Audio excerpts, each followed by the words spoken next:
विवेक विहार के new born अस्पताल के मालिक को कोर्ट में किया गया पेश। कोर्ट ने दोनों डॉक्टरों को 3 दिन के पुलिस रिमांड पर भेजा। पुलिस के सामने जांच में अपराध कबूल किया।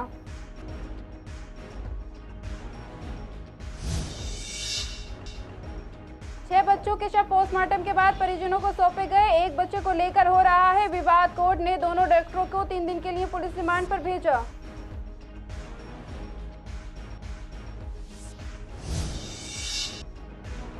कृष्णनगर के बिल्डिंग में हुआ अग्निकांड का खुलासा। अवैध तरीके से चल रहा था टू व्हीलर वाहन की चार्जिंग का काम। शव पोस्टमार्टम के बाद परिजनों को सौंपे गए।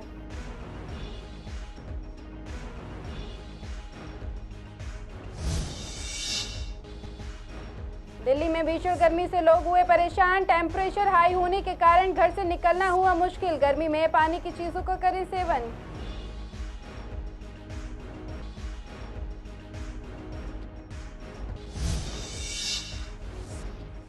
उनतीस मई को होगा CUET का पेपर। एडमिट कार्ड निकलवाने में हुई दिक्कतें। कुछ पेपर होंगे ऑफलाइन मोड पर।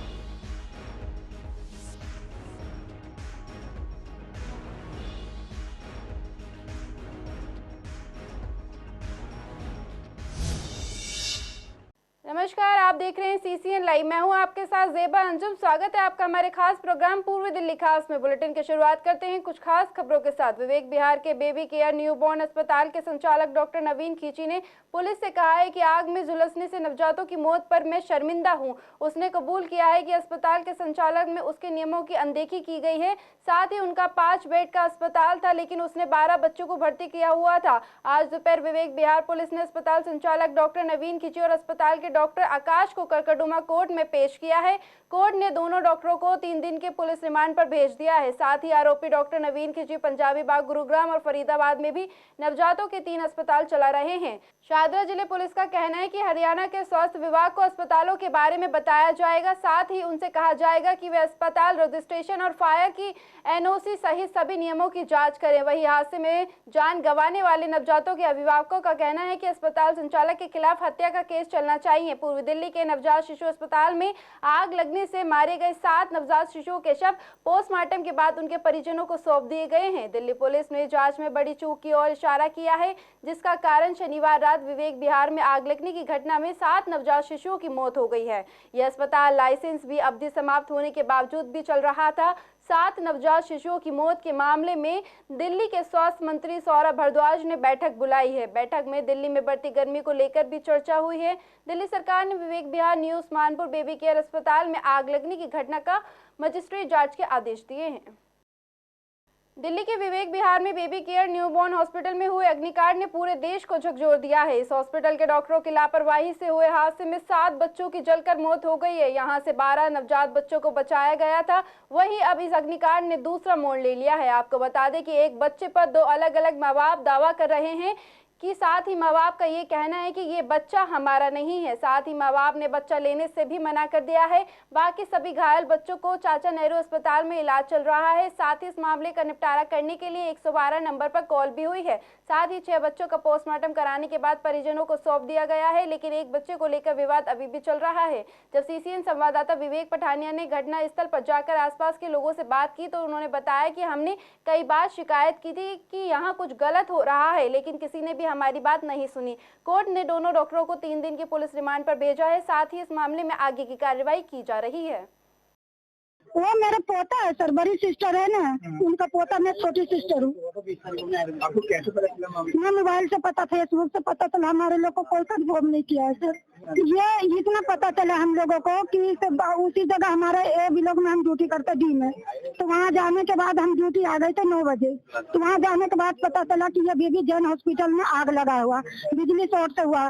लेकिन हम लोगों को पड़ोस वाले बताया कि यहाँ बिल्डिंग में आग लगा है। इन लोगों नर्स था, कौन था, डॉक्टर था, हम लोगों को ये नहीं पता चला कि 11:30 बजे रात में हादसा हुआ। तो हम लोगों को 12-1 बजे को पता चलना चाहिए कि बच्चे जो हमारे पास आपने सुरक्षित के लिए दिए गए हो, तो आप लोगों को घर से आप 1 लोग फैमिली आ जाओ, एक को तो बुलाना चाहिए। हम लोगों को इस बात का दुखी है। इसमें पुलिस ने हॉस्पिटल के संचालक डॉक्टर नवीन खींची को अरेस्ट किया है धारा 304 और 308 IPC में, और साथ में एक डॉक्टर आकाश जो BMS डॉक्टर है उसको भी अरेस्ट किया है। अभी तक मेरे संज्ञान में इस तरह की चीज़ नहीं आई की है, लेकिन फिर भी वहाँ पे हमारे आईओ और इंस्पेक्टर और एसीपी अवेलेबल है हॉस्पिटल में। यहाँ पर हफ्ते में 2 बार सिटी इंटरप्राइजेज के गाड़ियाँ आती थी, उसमें सिलेंडर लोड होते थे, वो यहाँ उतारे जाते थे, खाली सिलेंडर लिया जाता था। लेकिन आज हमें पता चल रहा है कि यहाँ पर रिफिलिंग होती थी, बड़े सिलेंडरों को निकाल के छोटे सिलेंडर में। कितनी बड़ी अजीब वो है, कितनी बड़ा हादसा हो सकता था। वहीं पर छोटे छोटे बच्चों के देख रेख हो रही है, उनका इलाज हो रहा है, और वहीं पर सिलेंडरों की रिफिलिंग हो रही है, जो गुनाह नहीं, ये महागुनाह है। निकालने में नीचे कांच गिरा हुआ था, वो फूटी हुई थी सारी। ऊपर चढ़ने के लिए वो नहीं, हमने सीढ़ियाँ लेके आए, 34 नंबर से सीढ़ियाँ लगा के फिर हमने 30-40 चादरें लेके आए लपेटने के लिए। वो बिल्कुल नंगे थे, उसमें कोई भी उनका कपड़ा नहीं लगा हुआ था। उनको लपेट के फिर हमने गाड़ी में डाल के। दिल्ली के कृष्णा नगर में आग की घटना को लेकर बड़ा खुलासा हुआ है। दरअसल इस हादसे में 3 लोगों की दर्दनाक मौत हो गई थी। बता दें, जो खुलासा हुआ है उसके मुताबिक बिल्डिंग के ग्राउंड फ्लोर पर किराए पर दिया गया था, जहां पर इलेक्ट्रिक 2 व्हीलर वाहन चार्ज होते थे, जिसमें सबसे पहले आग लगी थी और ये आग इलेक्ट्रिक मीटर से होते हुए बिल्डिंग में पहली मंजिल की तरफ आगे बढ़ने लगी और देखते ही देखते ये 3 मंजिला मकान में फैल गई। आगजनी की इस घटना में 3 लोगों ने अपनी जान गंवाई है, जबकि 10 अन्य लोगों को हाइटगिवर हॉस्पिटल में इलाज चल रहा है, जिसमें 3 लोगों की हालत काफी गंभीर बताई जा रही है। जानकारी के मुताबिक आपको बता दें कि 3 लोगों का शव पुलिस ने पोस्टमार्टम कराने के बाद परिजनों को सौंप दिए हैं। साथ ही आरोपियों के खिलाफ आईपीसी की धारा 304 के तहत मामला दर्ज कर लिया गया है और पुलिस मामले में आगे की जांच कर रही है। ये एक्चुअली बता रहे हैं, हम तो उस समय थे नहीं, कि जो बैटरी चार्जिंग पर स्कूटी लगी हुई थी वो ब्लास्ट हो गई है। तो धुआं ऊपर निकला है, तब उनको ऊपर ग्राउंड फ्लोर पता लगा। तब मेरे पिताजी और बहन और उनका लड़का, वो तीनों निकल गए। मम्मी धीरे धीरे आ रही थी, तब तक और स्कूटी में ब्लास्ट होने चालू हो गए थे। तो मम्मी सीढ़ियों पर रह गई थी, तो वहीं एकदम इतना तेज़ आग एकदम बढ़ गई, तो बचने का उनको मौका बिल्कुल भी नहीं मिल पाया। परमिला कुमारी साज नाम है। पुलिस तो कार्रवाई कर रही है। वहाँ जो कैजुअल्टी वगैरह थी, जो 8-10 और कैजुअल्टी हुई, वो सब यहाँ लेकर आए वो लोग। नीचे स्कूटियाँ खड़ी रहती थी, हो सकता है कि उसमें इलेक्ट्रिक स्कूटी हो, उस वजह से लगी हो, कंफर्म नहीं कहा जाता। तो वे हेडगेवार हॉस्पिटल में है। नीचे उतरते हुए उन्हें ये इसके ना 4 फ्लैट आगे हैं और 4 फ्लैट पीछे हैं। तो टॉप फ्लोर में सबसे पिछले वाले फ्लैट में रह रहा था, तो इसलिए मे भी वो ठीक है। अभी हम जा रहे हैं, मैं यहीं आके पता लगा क्या कंडीशन है, लेकिन कम चोटें आई हैं उन्हें। सर, इसमें बिल्डिंग पूरी फ्लोर में 9 फ्लोर है। आज 4 फ्लैट इधर है, 4 फ्लैट इधर है और टॉप फ्लोर पे मेरा फ्लोर है। सीढ़ी कितनी है? सीढ़ी 5 है। एक जीना एक ही है। हाँ, जीना एक ही आने जाने का, कोई वेंटिलेशन का कोई नहीं, जाल पे छोड़ देना, कोई वेंटिलेशन नहीं है कोई भी। पूर्वी दिल्ली में डीएसएसबी कार्यालय पर दिल्ली और दिल्ली के बाहर से आए स्टूडेंट ने धरना प्रदर्शन किया है। मौके पर पहुंचे संवाददाता विवेक पठानिया ने स्टूडेंट से बात की, तो उन्होंने बताया कि प्री एग्जाम के बाद करीबन 13 महीने तक हमने मेन एग्जाम के लिए इंतजार किया है।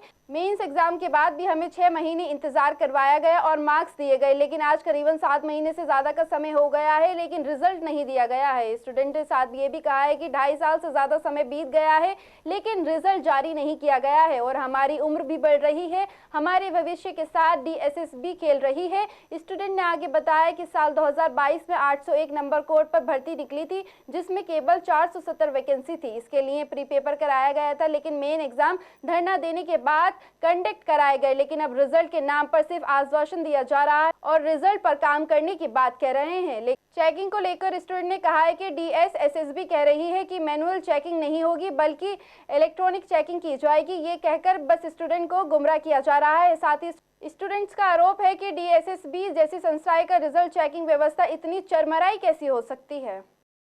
DSSB बोर्ड ने जनवरी 2022 में जेई या सेक्शन ऑफिसर की वैकेंसी निकाली 475, जिसका इन्होंने पेपर 1 मतलब प्रीलिम्स जून 2022 को लिया था। उसका रिजल्ट आया था प्रीलिम्स का 13 महीने बाद, मतलब जुलाई। उसके बाद इन्होंने मेंस लिए 27 सितंबर 2023। रिजल्ट देने के बाद, मेंस देने के बाद इन्होंने हमने धरना दिया है मार्क्स निकलवाने के लिए, क्योंकि ये भूल चुके थे।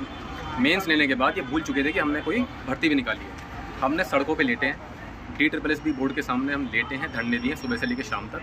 उसके बाद इनके जूरेंगी है, उसके बाद इन्होंने रिजल्ट मार्क्स निकाले हमारे। मार्क्स का मतलब फाइनल रिजल्ट नहीं होता, केवल मार्क्स दिखाए बच्चों के कि भैया आपने जो मेंस एग्जाम दिया था उसके इतने इतने नंबर है। मार्क्स निकालने के बाद हमने सोचा, इन्होंने ई डॉसियर भरवाया, मतलब ऑनलाइन डॉक्यूमेंट्स भरवाए बच्चों के।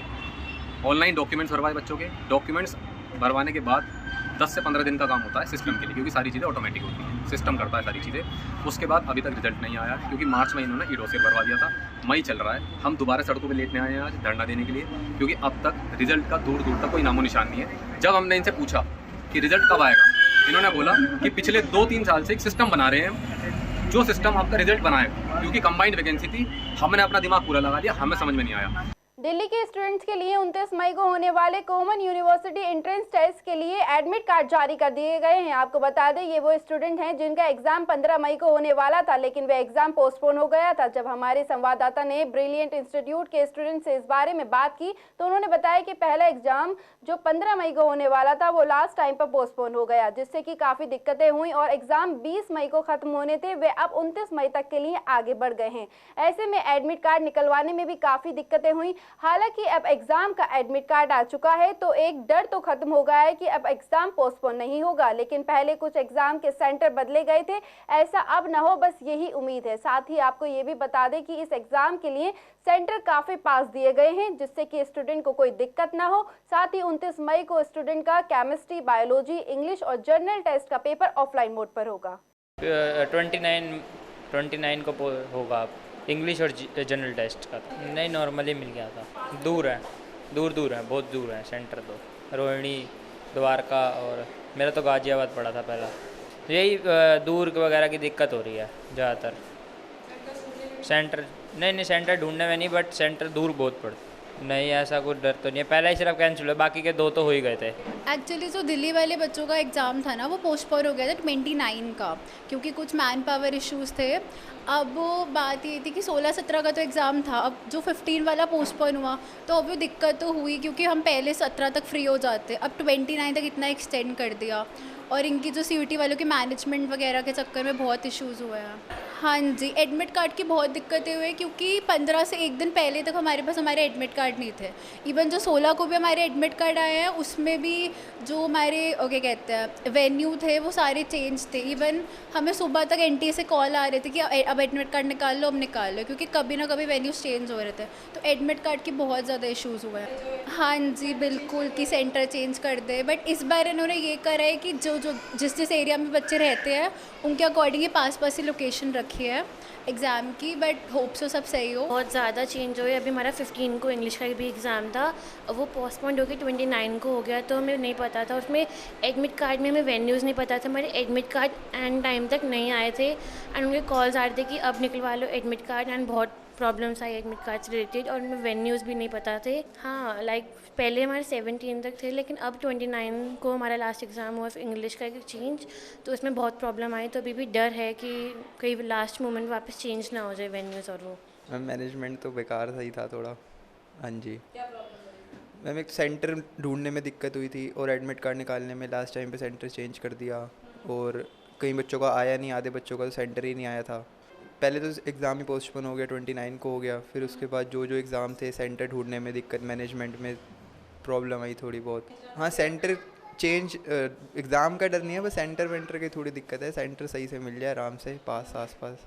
हाँ जी, अभी भी ज़्यादा दूर नहीं था, पास ही था वैसे, मतलब फिर भी दिक्कत तो हुई थी जाने में आने जाने में। उत्तर पूर्वी दिल्ली के सोनिया विहार इलाके में कुछ युवक यमुना में नहाने के लिए गए थे। इस दौरान एक युवक की यमुना में डूबने से मौत हो गई है। इसकी सूचना के बाद दिल्ली बोट क्लब की टीम ने 1 घंटे की कड़ी मशक्कत के बाद शव को बरामद कर लिया है। साथ ही मृतक युवक की पहचान 28 वर्षीय पप्पू यादव के रूप में हुई है। युवक दिल्ली से सटे गाजियाबाद के सुंदर विहार का रहने वाला था। दिल्ली बोट क्लब इंचार्ज ने बताया कि रविवार शाम तकरीबन 4 बजे सोनिया विहार इलाके के यमुना में एक युवक के डूबने की सूचना मिली थी। सूचना मिलते ही बोट क्लब की टीम को गोताखोरों के साथ मौके पर भेजा गया। इसके बाद सर्च ऑपरेशन शुरू किया गया और बोट से तलाशी ली गई। करीब 1 घंटे की मशक्कत के बाद युवक का शव बरामद किया गया। साथ ही पुलिस ने शव को पोस्टमार्टम के लिए मोर्चरी में सुरक्षित रखवा दिया है।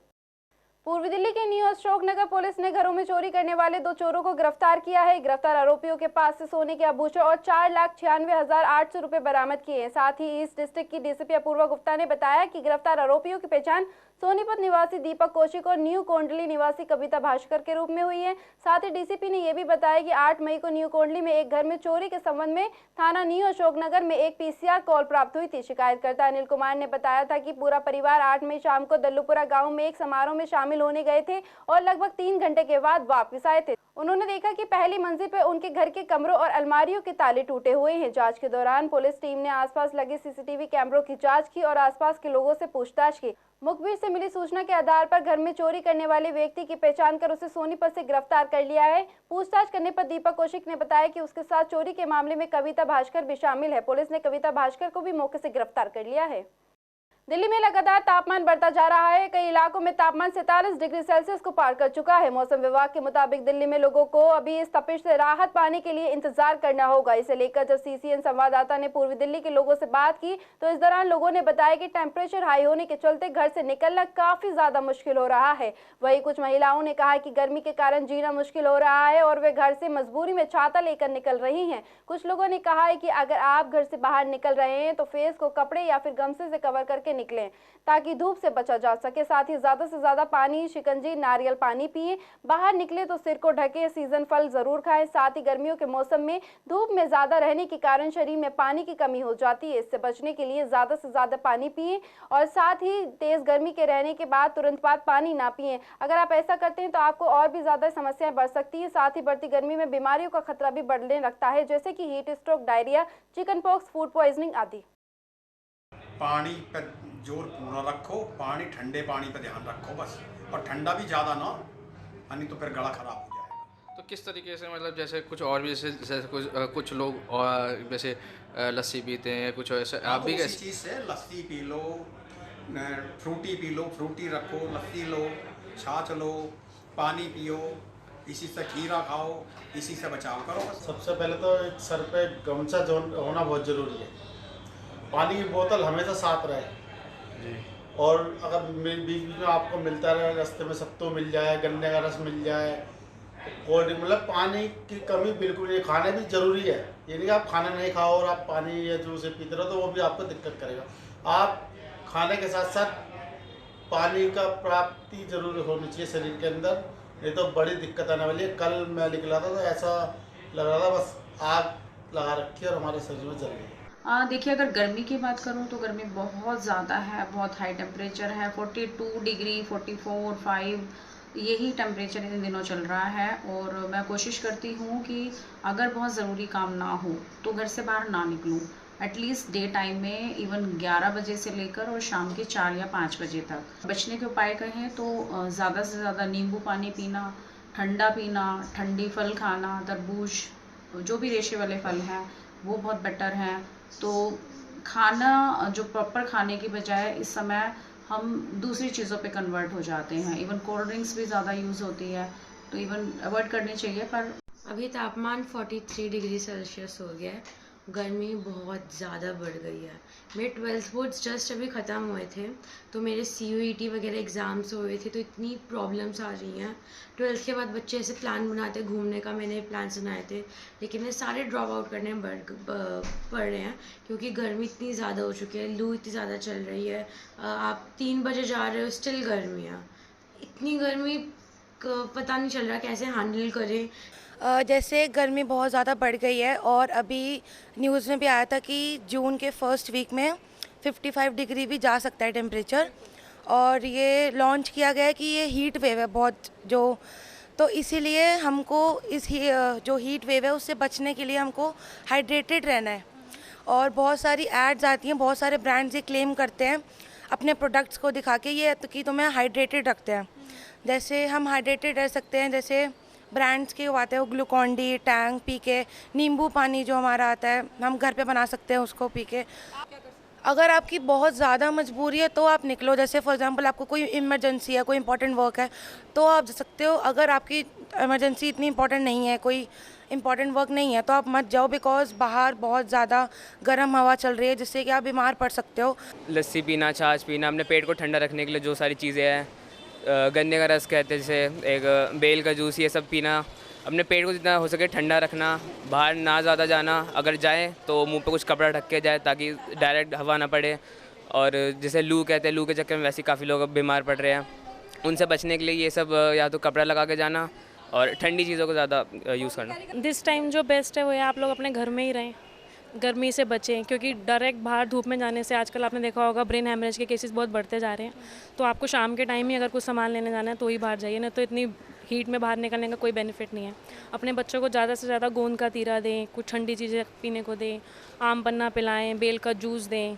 उससे ये होगा कि उनके हीट का टेम्परेचर जो होगा वो इतना राइज़ नहीं होगा। एकदम नहाने से बचें, क्योंकि हम गर्मी के चक्कर में सोचते हैं ना फटाफट से बात ले लेते हैं, उससे आपको स्ट्रोक आने के चांसेस बढ़ सकते हैं। नहीं, प्रेफर तो ये नो मैम, प्रेफर तो ये रहेगा आप जो भी लें अपने घर में बनाएं, क्योंकि देखो आप इतनी हीट में अगर बाहर कुछ लेने जा रहे हैं तो उनका स्वेट आपके फूड में आ सकता है, वो भी तो आपके लिए पॉइजन ही है। तो आप अपने घर में कुछ होम कुक करें, कुछ ठंडा बनाएं, घर में बना के नींबू पानी पी सकते हैं, गोंद के तीरे पे रूह अफ़ज़ा वगैरह डाल के पी सकते हैं, लस्सी, छाछ, वो अपने आप को पूरा कवर करके जाएँ। फेस मास्क बियर करें, हम शिकंजी उनको दे रहे हैं, साथ साथ नींबू पानी दे रहे हैं, नारियल पानी दे रहे हैं, ताकि डिहाइड्रेशन ना हो, क्योंकि गर्मियों में सबसे ज़्यादा रिस्क जो है वो डिहाइड्रेशन का रहता है, जिससे बच्चों को बहुत प्रॉब्लम होती है और डिहाइड्रेशन की वजह से डायरिया इश्यूज़ भी काफ़ी हो जाते हैं। देखिए, अगर बाहर निकलने का है, क्योंकि बच्चों का भी समर वेकेशन है, काफ़ी बच्चों ने समर वेकेशन ज्वाइन किया हुआ है। However there is a option for the online classes, but offline classes का एक अलग फील होता है। तो समर वेकेशन में बच्चे जैसे बाहर जा रहा है, सो डेफिनेटली पेरेंट्स को कुछ टेक केयर करना चाहिए इसके लिए। फॉर एग्जांपल बच्चों के लिए सन ग्लासेस वगैरह यूज़ कर सकते हैं, और अम्ब्रेला दे के भेजिए बच्चे को, और like water bottle should be there, water bottle ज़रूर होनी चाहिए बच्चे के लिए, क्योंकि ऐसा हो सकता है कि हमें कि बच्चे को कोई रास्ते में प्यास लगती है। हाउएवर इंस्टीट्यूट्स में तो पानी की अवेलेबिलिटी रहती है, एसी ऑलरेडी लगे हुए इंस्टीट्यूट्स में, but again on the same thing कि बच्चे को एक वाटर बॉटल जरूर कैरी करनी चाहिए। पूर्वी दिल्ली के लक्ष्मीनगर थाना पुलिस ने 2 घरों में चोरी करने के मामलों का खुलासा करते हुए 3 आरोपियों को गिरफ्तार कर लिया है। दरअसल कुछ समय पहले लक्ष्मीनगर के क्षेत्र में लगातार 2 घरों में चोरी की घटनाएं सामने आई थी। इस संबंध में 2 अलग अलग लोगों ने एफआईआर दर्ज कराई थी। अब इसी मामले का खुलासा करते हुए मामले को सुलझा लिया गया है। पुलिस ने बताया कि प्रीत बिहार के एसीपी की देखरेख में एक टीम का गठन किया गया था और गुप्त सूचना के आधार पर यमुना खादा क्षेत्र में छापेमारी कर एक संदिग्ध को पकड़ लिया गया है और उसकी निशानदेही पर उसके घर से एक चोरी का आईफोन, एक लैपटॉप और एक चोरी का बैग बरामद किया गया है। लगातार पूछताछ के दौरान आरोपी असलम ने अपना एक सह आरोपी के बारे में खुलासा किया। असलम की निशानदेही पर छापेमारी की गई और सह आरोपी रिजवान को भी मौके से गिरफ्तार कर लिया गया। फिलहाल पूर्वी दिल्ली खास में सिर्फ इतना ही। बाकी खबरों के लिए बने रहिए CCN लाइव के साथ। नमस्कार।